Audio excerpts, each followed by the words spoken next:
Okay, let's get into this. We're doing a deep dive today into a challenge that really it defines modern healthcare logistics.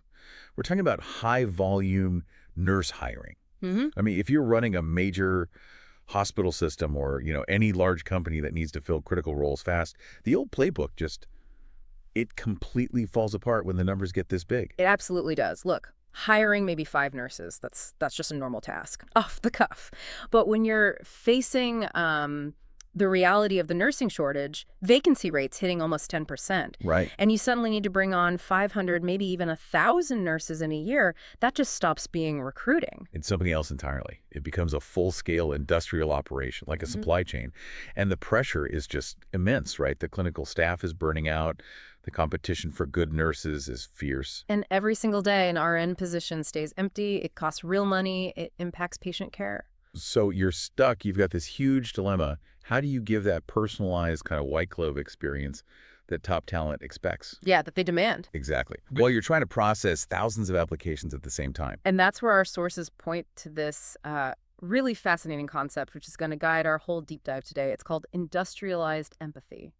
I love that phrase, industrialized empathy. So it's about building these standardized, super efficient systems, but for a human purpose. Precisely. The goal is to build systems that scale, but they're built specifically to create the time and space needed to make every single new nurse feel like they actually matter. So the industrial part enables the empathy part. That's the key. So our mission today is to unpack the 5 big frameworks that these high-volume hospital HR teams are using to get that balance right. Okay, so let's ground this in reality first, because I think the scale of this problem is, well, it's easy to underestimate. You call it the funnel math nobody wants to talk about. That's right. Before we even get to tactics, you need to see the raw numbers. Let's say your goal is 500 new RN hires this year. You have to work the math backward. And what does that backward math look like? It's pretty staggering, isn't it? It is. The industry average right now is a 54-to-1 applicant to hire ratio. 54 to 1. So for every one person you hire, 53 others applied. Exactly. So to get your 500 hires, your team has to process 27,000 applications. 27,000. That's over 100 applications every single working day of the year. Wow. Okay, that number alone tells you this can't be managed with, emails in the spreadsheet. No way. And that's just the top of the funnel. Uh-huh. Let's go down a level. The typical interview to hire rate is about 27%. So to get those 500 interviews, you're conducting somewhere around 1,850 interviews. Which is what, 35 interviews a week? Every single week. Every single week. Think about the pressure that puts on your hiring managers who are already running their own teams. It's unsustainable. It creates bottlenecks everywhere. And then you add the time constraint. The data shows it takes, on average, 86 days, that's almost 3 months, to recruit one experienced RN. And it's even longer for specialties, right? Like ICU or the OR. Much longer. So when you put it all together, 27,000 applications, almost 2,000 interviews, a 3-month hiring cycle, the conclusion is obvious. This is a volume problem. Yeah. And it needs volume solutions. You have to be ruthless with efficiency on the admin tasks so your people can focus on the human connection. That is the whole strategic shift. You use systems to buy back time for people. Okay, that brings us perfectly to the first big framework. It's one that feels a little counterintuitive when you're desperate for staff. And that's moving away from start whenever you want to having fixed cohort start dates. This is such a high leverage move. Instead of nurses just trickling in, one on a Monday, one on a Wednesday, you batch them. So everyone starts together, say the first and third Monday of every month. Exactly. I can already hear the pushback, though. A hiring manager has a 9.6% vacancy rate. They need that nurse on the floor yesterday. Of course. Making them wait 2 weeks for the next cohort feels like you're losing time, losing money. And you have to address that. But that short-term delay, it's really a strategic investment. It pays off massively in efficiency and, more importantly, in retention. We know the cost to replace one nurse is over $60,000. 61,000, yeah. So if cohorting boosts your retention by even a tiny amount, it's paid for itself many times over. Okay, so how does it create that efficiency?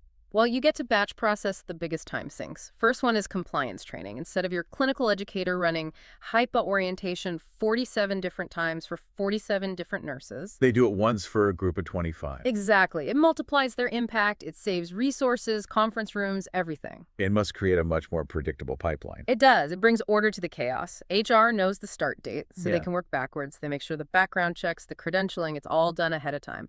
No more of those Friday afternoon, oh, she wants to start Monday emergencies. And what about that retention benefit? You said that's the biggest prize. It really is.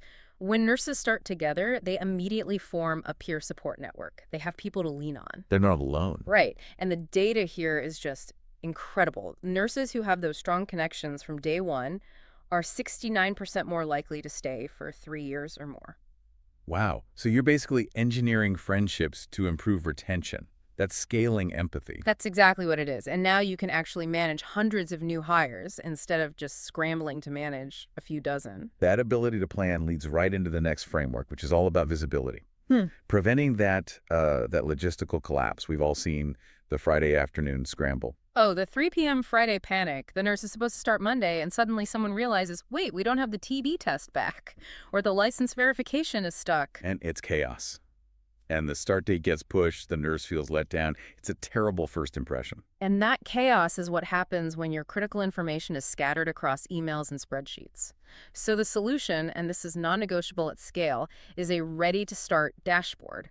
A single source of truth.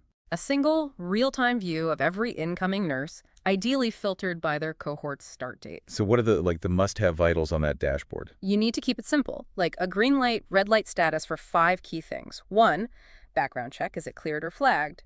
2, health screening, TB test, immunizations. Got it. 3, credentialing, is the nursing license verified? 4, compliance docs, your I-9s, tax forms. And 5, and this one gets missed all the time, IT and logistics. Has the email been created? The badge been ordered? The beauty of that is you stop chasing people.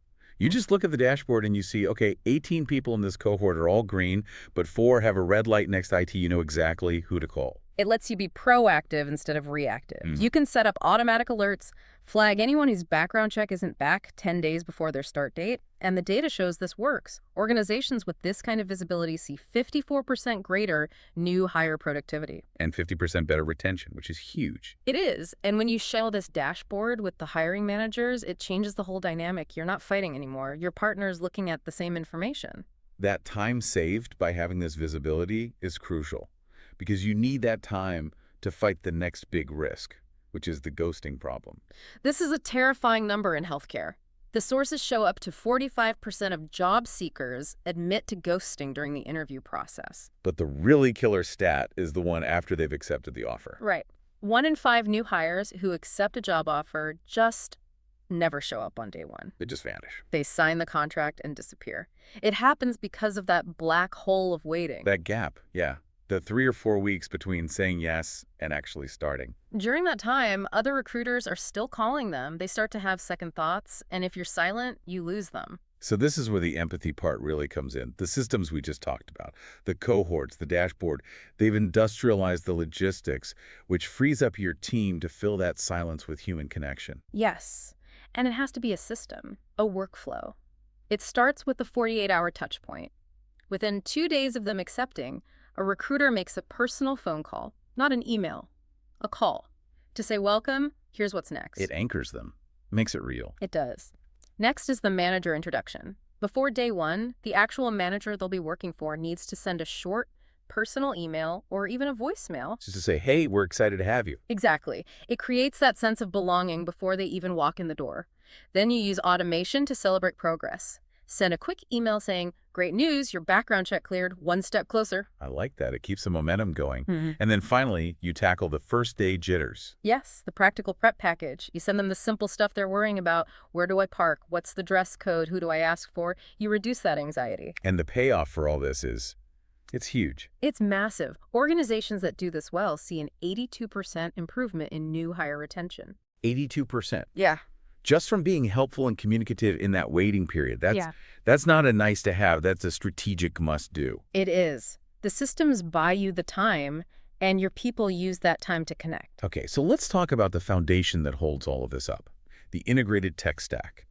Because if you try to do cohorts and dashboards on fragmented systems, It all breaks. It just breaks down. This is probably the most critical and maybe the most technical piece of the whole puzzle. yeah, Your systems have to talk to each other without a human having to copy and paste anything. because every time someone has to manually enter data, that's a potential failure point. It's a guaranteed failure point at this So scale. let's be clear for everyone listening. We're talking about the data flow from the applicant tracking system, the ATS, Right where they apply? through the onboarding Yeah. system and into the HRIS, the Human Resources Information System. Exactly. The HRIS is the employee system of record.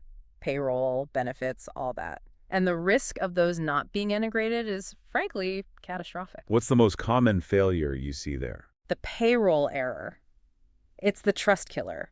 A recruiter manually types the new hire's info from the ATS into the HRIS. They misspell a name, they get the pay rate wrong by $1, And the first paycheck is wrong. and the first paycheck is wrong. And the data shows that half of all workers would start looking for a new job after just 2 payroll errors.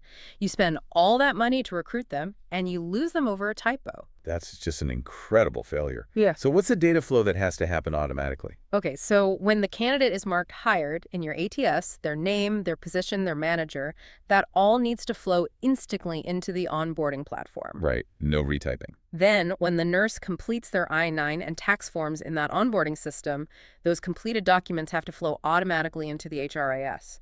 Then the HRIS has to feed that accurate data to payroll. Any manual step in that chain is a liability. This sounds expensive, though, getting all these systems to talk to each other. How do you make the business case for that investment? You focus on the time saved and the retention gain. A good integration saves your recruiters and HR staff 15 hours a week or more. 15 hours a week they're not spending on data entry. Right. And what do they do with those 15 hours? That's the time they use to make the 48-hour welcome call. That's the time they use to monitor the dashboard. That's the time for industrialized empathy. That's it exactly. You invest in the tech to free up your humans to be human. What a fantastic summary. We've gone from the pure shock of that funnel math to the strategy of cohorting to getting visibility with dashboards and then using that time to solve ghosting, all held together by an integrated tech stack. The big takeaway really is that you don't solve high-volume hiring by just hiring more recruiters. You solve it by putting in smart, scalable systems that enable human connection, not get in the way of it. That is how you scale empathy. And all along, that huge financial prize is waiting. Getting this right, retaining those nurses instead of replacing them for $61,000 a pop. That's the difference between a stable organization and one that's just in constant crisis mode. Yeah. And if you're listening to this and you're struggling with this chaos right now, the first step isn't to buy new software. It's to get visibility. What's the homework? Your homework is to calculate your actual funnel map. How many applications does it really take for you to get one hire? And then map your systems. Literally draw out every single point where data is manually copied from one place to another. That map is your failure map. That map shows you exactly where your problems are starting. That's the blueprint for where you have to fix things. That's how you begin to scale the human experience. Know your numbers, map your manual failure points, and use that to free up your people to do the human work. A really powerful way to think about scaling in any industry, but especially in healthcare.